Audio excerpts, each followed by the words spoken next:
tarde a todos e todas. Hoje vamos falar aí bastante sobre a questão da energia e como o nosso consumo, né, de energia vem aí causando as mudanças climáticas no nosso planeta. Então, acho que é importante a gente falar que a vida na Terra, ela acontece graças a alguns serviços ecossistêmicos e que a Terra faz por nós, né? Um deles, super importante, é o famoso efeito estufa, né? Então, sem o efeito estufa, não haveria vida na Terra, né? Então, o que é o efeito estufa? É a capacidade que a nossa atmosfera tem de reter certos gases ali para que, né, a troca com o Sol possa ser realizada, que nosso planeta possa esquentar. Então, é graças a esses gases de efeito estufa que ficam presos na atmosfera é que, né, o Sol consegue, né, vir na intensidade correta, o frio consegue sair e a gente tem um planeta, ou tínhamos, né, um planeta equilibrado há alguns séculos atrás, né? Sem o efeito estufa, nosso planeta seria uma geleira, né? Não teria vida. Mas então o que acontece, né? De alguns anos para cá, ou melhor, de alguns séculos para cá, né? A gente começa ali no século XVIII, mais ou menos, com a Revolução Industrial, a civilização humana começou a fazer uma super modernização, uma super expansão, né? Começaram a surgir as grandes cidades, as grandes indústrias, e com isso foi necessário muita energia para poder dar conta de toda essa expansão, todo esse desenvolvimento, né? Então, essa energia, ela foi na época e ainda é hoje, a base principal são os combustíveis fósseis, né? Então, o petróleo, o gás e o carvão foram os principais responsáveis, né, por toda essa modernização da civilização, pelas grandes cidades, a tecnologia e tudo mais que a gente tem hoje, né? Aconteceu devido a essa energia que vem dos combustíveis fósseis. Mas, ao mesmo tempo, os combustíveis fósseis nos trouxeram algo que talvez muita gente não imaginava, né? A maior parte da sociedade não imaginava que, ao mesmo tempo que eles fossem nos ajudar a modernizar o nosso planeta, eles também fossem nos colocar no maior risco atual mundial que a gente tem, né? Reconhecido por muitas pessoas, né? As mudanças climáticas como a principal crise dos próximos séculos, a maior ameaça à vida na Terra dos seres vivos, principalmente os seres humanos, né? Então, o que acontece? A temperatura do nosso planeta, ela se manteve estável aí durante os últimos séculos, né, desde que se tem registro, últimos milênios, né, onde se tem os registros, mas aí a partir do ano, mais ou menos ali da década do século XVIII, do século XIX, os primeiros sinais começaram a ser identificados, né? E quais são esses sinais, né? O que a gente tem assim de mais confiável são as medições de partículas por milhão na atmosfera de dióxido de carbono, né? Então, os famosos ppm, né? Então, os gases de efeito estufa, né, o mais famoso deles é o dióxido de carbono, que é o que é emitido em maior quantidade, mas também tem outros, como o metano, por exemplo, né, que vem muito da fuga da produção do gás, também da agropecuária, né, que são os gases aí do gado, né, o metano, e ele é mais potente do que o CO2. Mas, para parâmetros, para medições, né, o que se usa mais realmente é o CO2. Então, voltando à história dos ppms, né, o número mágico considerado pelos cientistas para que o nosso planeta não aqueça aí 1,5 grau, 2, que é aquele nível de aquecimento que vai ter mudanças climáticas ainda mais intensas, o número mágico de ppm é 350. 350 ppm foi o número considerado pelos cientistas, né, para que a gente não tenha todas essas catástrofes climáticas. Mas o que acontece? No século XIX, né, no ano de 1900, foi a primeira vez que a humanidade passou das 300 partes por milhão de dióxido de carbono, ou seja, passamos dos 300 ppm em 1900 pela primeira vez na nossa história.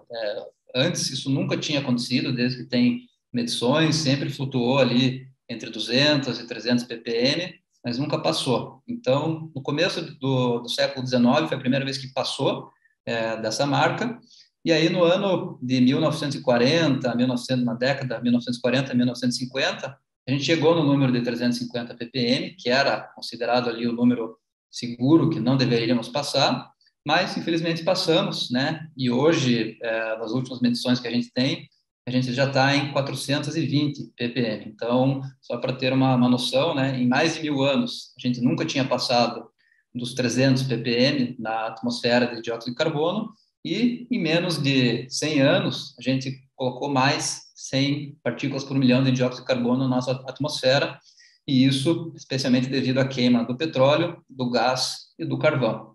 Então, isso é um dado muito claro e significativo do quanto que nós somos responsáveis por o que está acontecendo no nosso planeta, né? Os seres humanos que estão provocando isso não tem mais espaço para discussão.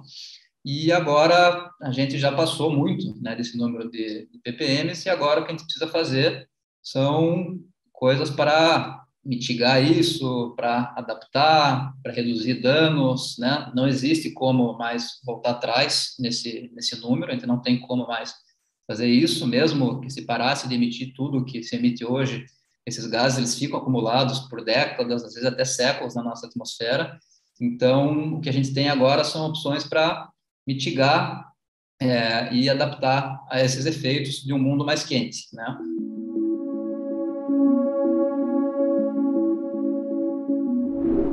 O aquecimento do nosso planeta está aí em aproximadamente 1,09 graus mais quente do que a média histórica, e a grande corrida há quanto tempo agora é evitar que essa média histórica passe de 1,5 graus, 2, né? É o que os cientistas estão tentando fazer, os governos, a sociedade civil, num ritmo ainda muito lento, né? Com toda a urgência que nos coloca, mas é o que vem sendo feito, né?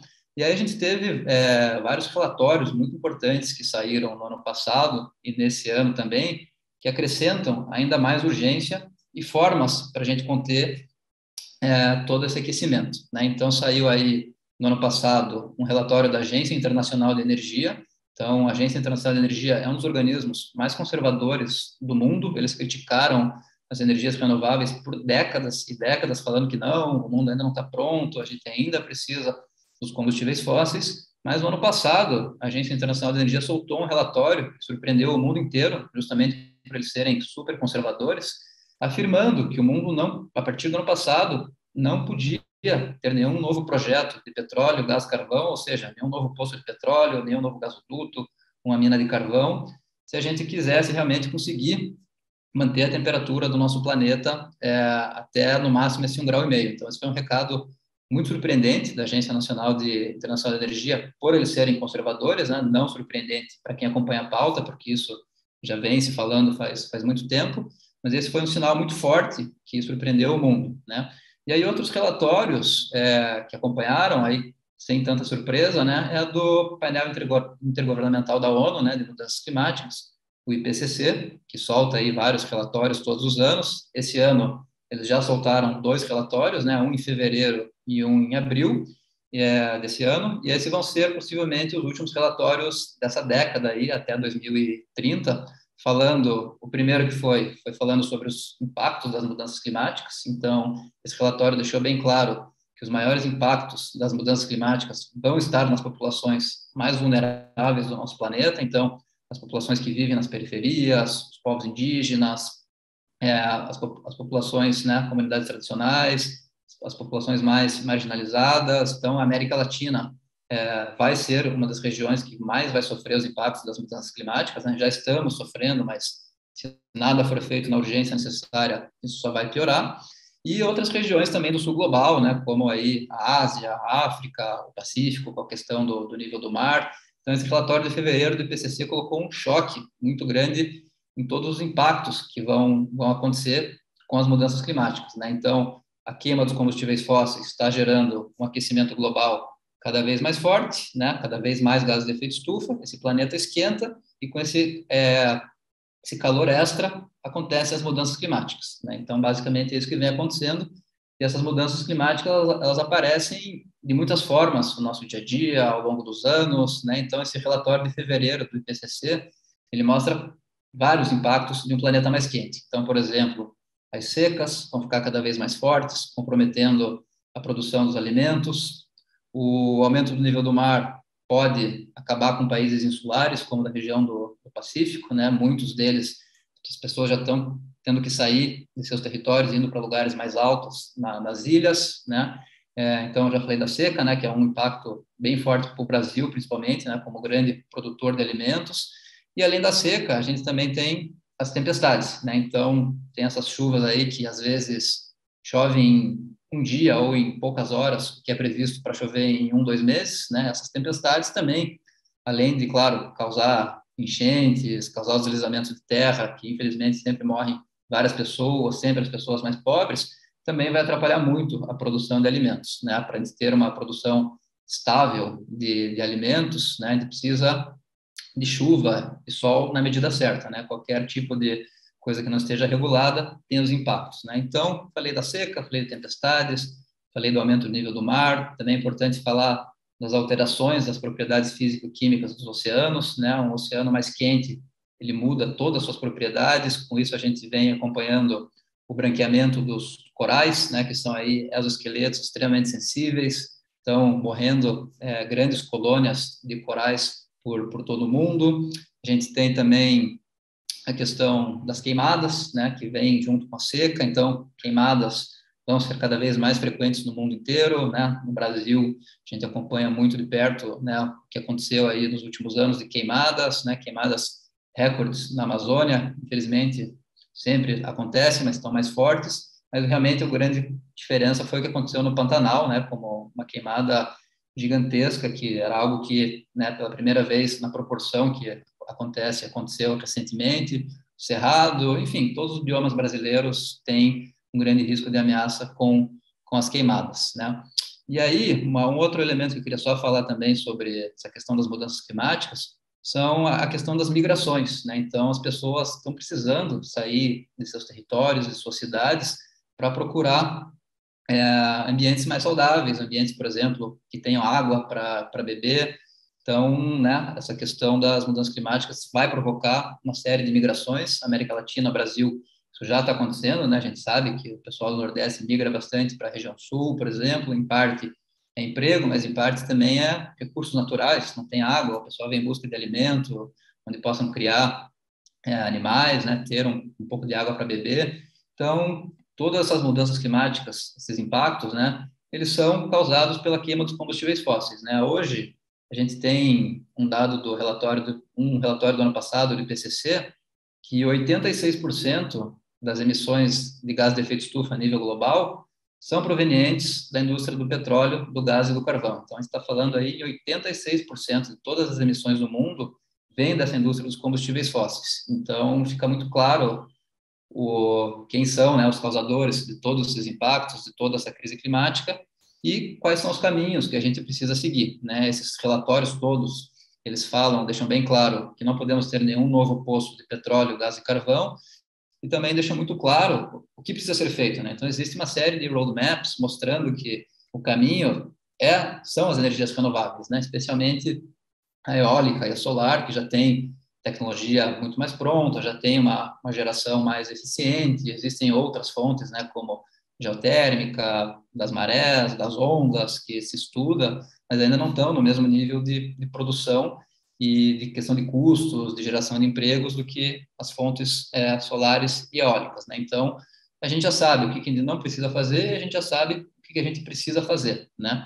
Mas existe toda uma questão aí que passa pelos governos e que passa pela indústria dos combustíveis fósseis, que é uma das indústrias mais poderosas do nosso planeta, né? Eles já estão aí lucrando com os combustíveis fósseis fazem séculos, né, agora, e não querem mudar isso, né? Eles querem aproveitar e extrair a última gota de petróleo, a última pedrinha de carvão, enquanto ainda há tempo, né? O IPCC coloca que o pico da produção de petróleo, gás e carvão tem que ser no máximo até 2025, né, já começar a reduzir nesse ano, mas a indústria dos combustíveis fósseis segue operando normalmente, realizando novos projetos que vão começar a produzir daqui 10 anos, por exemplo, perto de 2030, como se nada tivesse acontecendo, né? Então, existe um risco muito grande que esses novos projetos, que só vão gerar energia daqui cerca de 10 anos, eles virem o que a gente chama de stranded assets, né? Que seriam aí alguns ativos encalhados, né? São poços de petróleo que vão começar a produzir em 2030, em um ano que a demanda já é para estar muito menor. Então, o que vai acontecer? Vai ter um monte de plataforma, um monte de gasoduto, um monte de poço perfurado, mas a demanda já pode estar muito menor. Então, a gente pode ter também problemas econômicos, questões, né, de emprego, questões de impactos econômicos fortes, se a gente não acelerar uma transição energética já, né, nesse exato momento. Se deixar isso, quanto mais a gente posterga isso, mais impactos a gente vai ter nas populações mais marginalizadas, mas também os riscos desses ativos encalhados, que podem balançar muito a economia global nos próximos anos, né? Então, esses são pontos bem importantes de colocar.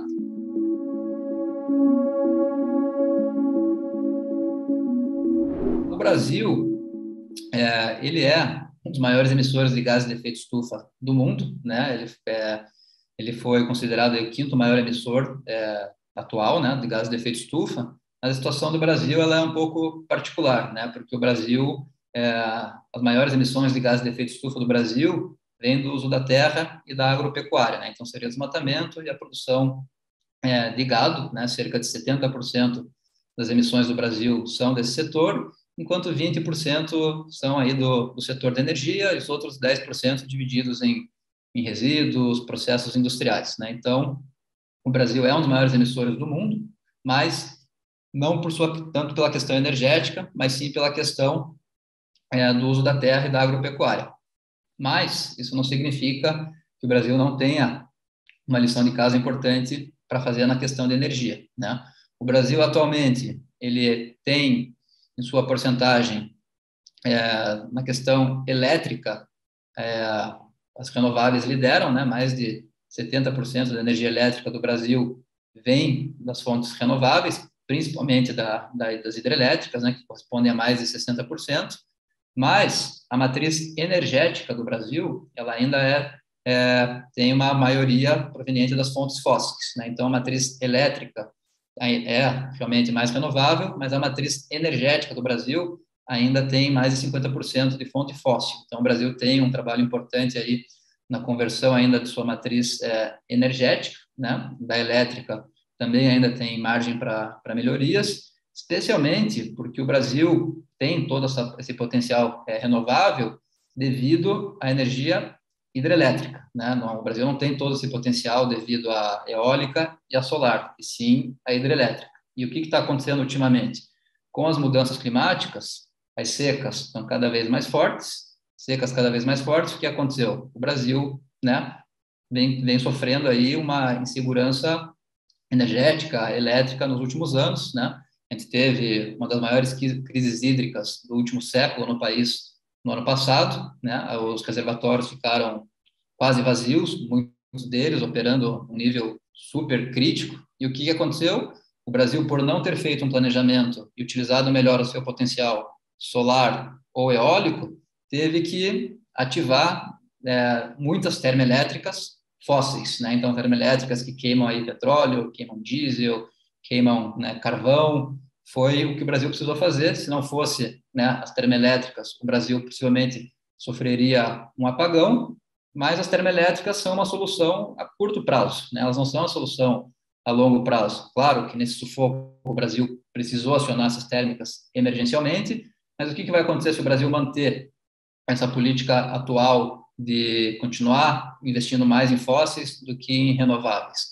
Caso isso aconteça, o Brasil vai ter, ano após ano, crises hídricas cada vez mais severas, cada vez a energia proveniente, né, dos rios vai ficar cada vez mais ameaçada e a gente vai ter que acionar cada vez mais termoelétricas. Então, o Brasil precisa rever seu plano decenal de energia, né, o plano que vai aí dessa década até o fim de 2030, onde nesse plano decenal o Brasil simplesmente, né, coloca muito mais investimentos no setor fóssil do que no setor das energias renováveis, né, colocando mais uma vez o país em ameaça a sofrer apagões e ter que sempre recorrer às energias das térmicas, que são mais poluentes, né, ao médio e longo prazo, vão emitir mais gases de efeito estufa, corroborando para mais secas, então acaba ficando um ciclo, né, e também é uma energia mais cara, né, então, além das pessoas já com mais baixa renda sofrer esses impactos das mudanças climáticas, né, dessas secas, das enchentes,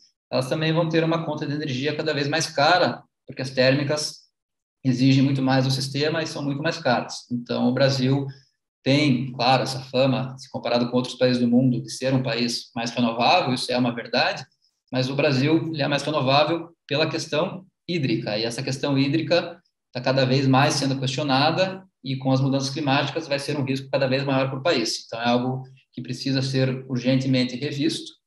E um outro ponto que é importante a gente mencionar é toda a questão de regulamentações e subsídios do governo brasileiro para as energias renováveis versus para as energias fósseis, né? O Brasil praticamente estende um tapete vermelho todos os anos para o setor fóssil, enquanto para o setor renovável é, no máximo, ali um tapetinho furado, né? Bem complicado de se entender.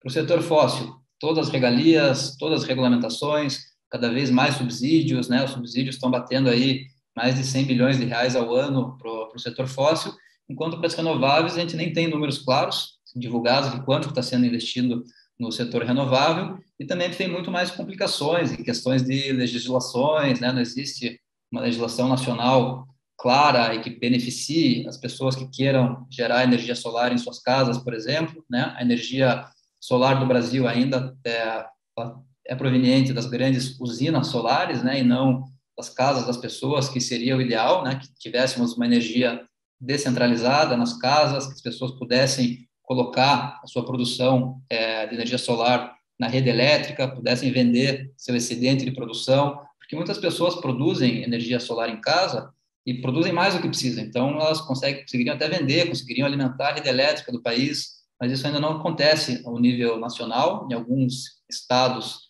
existe legislação um pouco mais favorável, mas não a nível nacional. Então, a gente tem gargalos muito fortes na infraestrutura elétrica do país, linhas de transmissão, enquanto para o setor fóssil o esforço é muito grande, né? E já vem sendo feito há muitas décadas, né? Então, o Brasil está perdendo tempo, está desperdiçando oportunidades de ser ainda um país mais líder no setor renováveis, de atrair mais investimentos do setor privado, do setor público, por todo o potencial que o país tem, né? É realmente difícil de entender como que o Brasil ainda insiste tanto em buscar novos projetos de petróleo e gás-carvão e tão pouca busca pelas fontes renováveis, né? Especialmente a solar e a eólica, né? Quando eu falo em renováveis aqui, sempre estou falando, né, da solar e da eólica, que ainda não correspondem nem a 10% do total, né, da matriz energética brasileira, e sendo que é um país que tem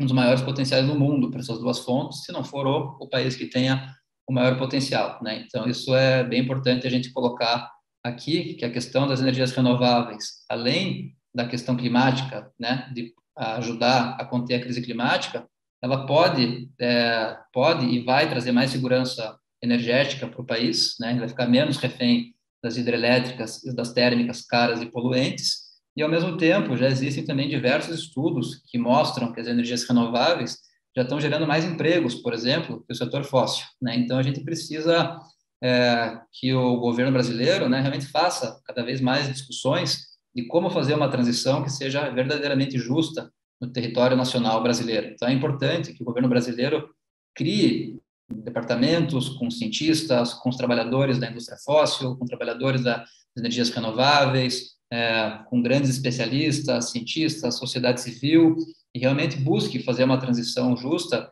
que seja verdadeiramente justa e que seja rápida, que não seja o que a gente viu aí com a indústria, por exemplo, do carvão em Santa Catarina, que criaram uma lei de transição justa, mas estão jogando tudo para 2040 ou depois disso. Então, isso não atende à urgência da ciência, não atende à realidade que a gente está vendo no nosso país, com as secas, com crise hídrica, com tempestades, deslizamento de terra. A gente precisa realmente tratar a crise climática como uma verdadeira crise, não como algo que segue distante, que não está na nossa realidade, quando ela já está aí, já batendo, já, inclusive, arrombou a nossa porta, né? Então, é algo que a gente precisa que seja feito com uma certa urgência. E aí, a gente pode falar um pouco, né, do Nordeste, né?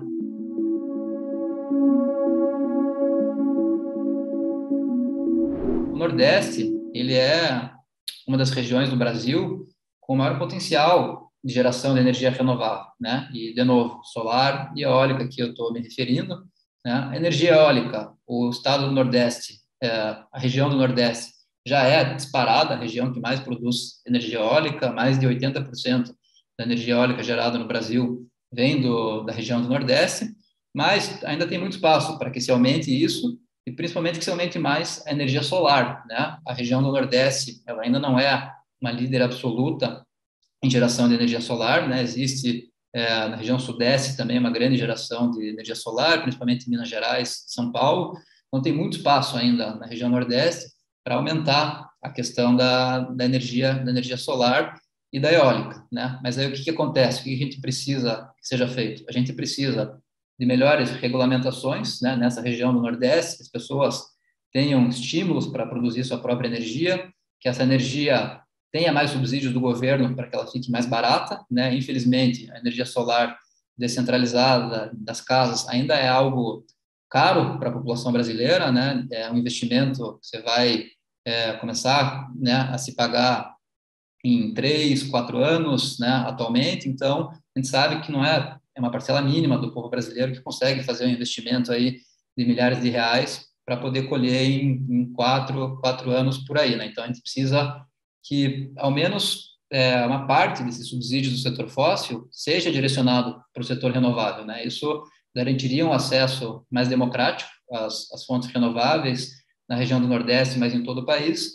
Mas na região do Nordeste, por ser uma das principais regiões que tem mais o potencial, né? Algo que quando a gente fala de transição energética, algo que a gente defende muito, é que essa transição energética não fique com as mesmas empresas e com os mesmos governos que nos trouxeram essa crise causada pelo setor fóssil. Se a gente deixar na mão das empresas do setor fóssil, dos governos que apoiam o setor fóssil, fazer essa transição energética, ela vai ser muito lenta, não vai ser no ritmo que a gente precisa, e o outro ponto, ela não vai ser justa, ela vai ser mais do mesmo sistema atual que a gente tem hoje, de concentração de riqueza na mão de poucos e renda, né, uma distribuição de renda muito desigual no país. Então, a melhor opção que a gente tem é a geração de energia descentralizada, comunitária, mas para isso a gente precisa dos incentivos, precisa do apoio, precisa da capacitação das pessoas, porque não vai adiantar os governos fazerem a transição energética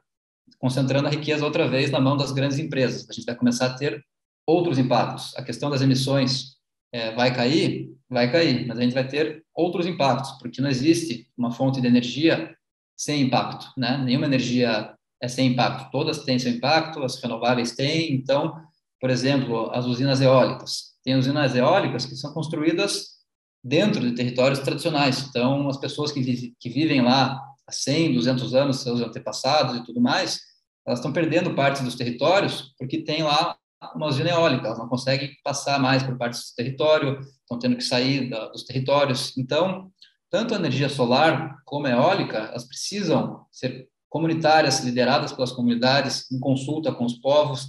Essa é a melhor opção e mais justa que a gente tem atualmente. A solar, por exemplo, a América Latina tem mais de 50% do lítio do planeta, né, que é necessário para ser utilizado nas baterias, né, toda essa produção do painel solar, né, esse lítio está concentrado aí na Bolívia, Argentina e no Chile, e já existem relatos da extração do lítio impactando a vida de comunidades que vivem próximas. Então, a gente não deve simplesmente falar, queremos uma transição energética, a gente tem que explicar a forma como essa transição precisa ser feita para que a gente não tenha impactos, né, semelhantes às comunidades que sofrem hoje com o setor fóssil. Então, isso é algo bem importante da gente mencionar. E também eu queria chamar a atenção para uma situação bem única, que eu acho que é da região Nordeste do Brasil. A região Nordeste do Brasil, ela é a maior produtora de energia eólica, a primeira ou segunda maior produtora de energia solar, mas ela é a maior produtora de petróleo em terra, especialmente o estado do Rio Grande do Norte, é o maior produtor de petróleo terrestre do Brasil, o estado do Rio Grande do Norte. Então, ao mesmo tempo que o Nordeste está se destacando pela geração de energias renováveis, o Nordeste também está se destacando negativamente pela produção de petróleo e gás em terra. Isso é um grande problema para a região do Nordeste, né? É uma região que sofreu muito nos últimos anos com grande vazamento de óleo, o pessoal ainda está se recuperando, né? Muitas comunidades não receberam as devidas indenizações desse vazamento, e o Nordeste está acelerando essa produção de petróleo e gás. A região do Nordeste é colocada como uma região estratégica nos próximos anos para a produção do gás e do petróleo em terra. A gente teve, há menos de uma semana, no dia 13 de abril, um leilão de petróleo e gás, e mais de 300 blocos desse leilão estavam na região do Nordeste e em terra. Então, é um sinal claro que o governo brasileiro está buscando fazer uma expansão cada vez mais forte terrestre na região Nordeste, e infelizmente foram comprados dezenas de blocos para explorar petróleo e gás em terra na região do Nordeste, mas são aqueles poços que vão começar a produzir daqui mais de 5 anos, no momento que o pico, que a demanda já vai estar caindo e que só deveria estar sendo feito investimentos no setor renovável. Então, a região do Nordeste tem essa questão muito forte das renováveis, mas também tem muita pressão e lobby do setor fóssil vindo para a região, né? Então, é importante a gente mencionar isso da região do Nordeste, e também é importante mencionar o impacto que as termoelétricas fósseis estão tendo na região do Nordeste, né? Existem vários estados do Nordeste com térmicas fósseis, e essas térmicas fósseis, elas precisam de milhares e milhares de litros de água para poder resfriar suas turbinas para continuar gerando energia, né? E é um estado, né? São estados já historicamente que sofrem com secas, né? A região Nordeste, os estados nordestinos sempre têm crises hídricas muito fortes, né?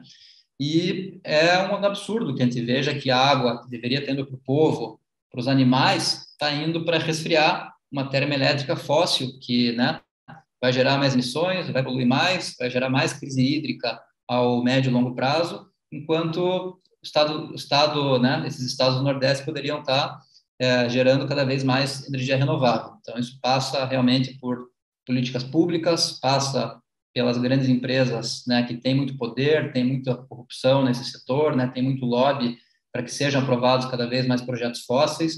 Então, passa por todo esse ponto, né? Mas a região do Nordeste tem realmente uma situação única de uma produção muito forte renovável, mas ao mesmo tempo uma produção terrestre muito forte de petróleo e gás, algo que precisa mudar urgentemente o quanto antes, né?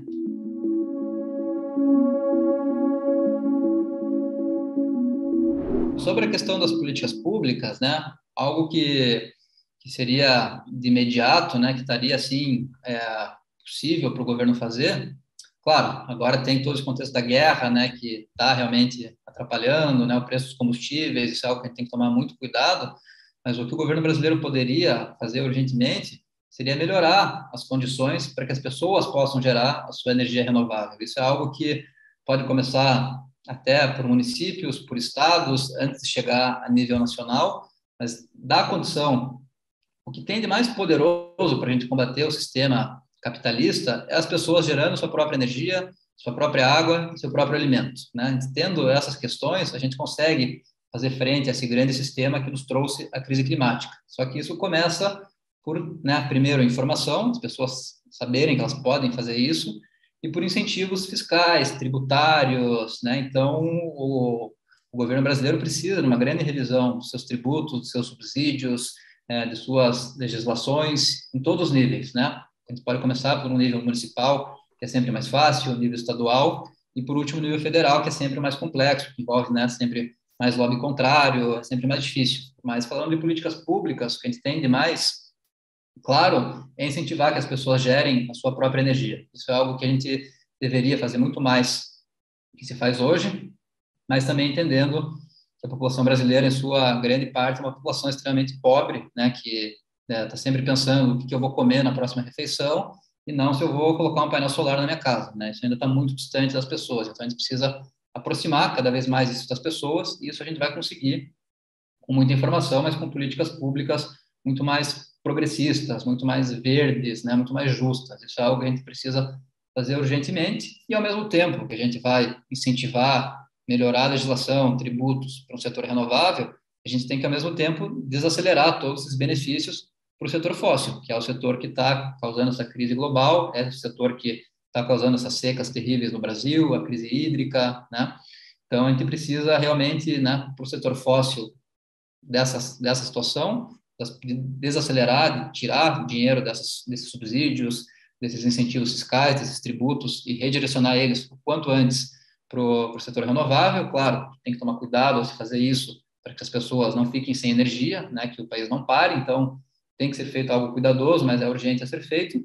E, ao mesmo tempo disso, né, combater aí as principais causas das emissões no Brasil, né, que é o desmatamento, a agropecuária e o setor de energia, né. Com isso, são 90% das emissões do Brasil. Então, né, o esforço, claro, deve estar primeiro onde se vem mais emissões, que é a questão do uso da terra, mas a gente não pode deixar de lado a questão da energia, né? Todo mundo precisa de energia, todo mundo precisa de eletricidade, então a gente precisa urgentemente rever isso para que a gente não precise todo ano ficar acionando termoelétricas fósseis, todo ano a conta do brasileiro ficar mais cara, e enquanto isso a gente perdendo um grande potencial desse país colossal que a gente tem, dos ventos e com muitos ventos e com muito sol.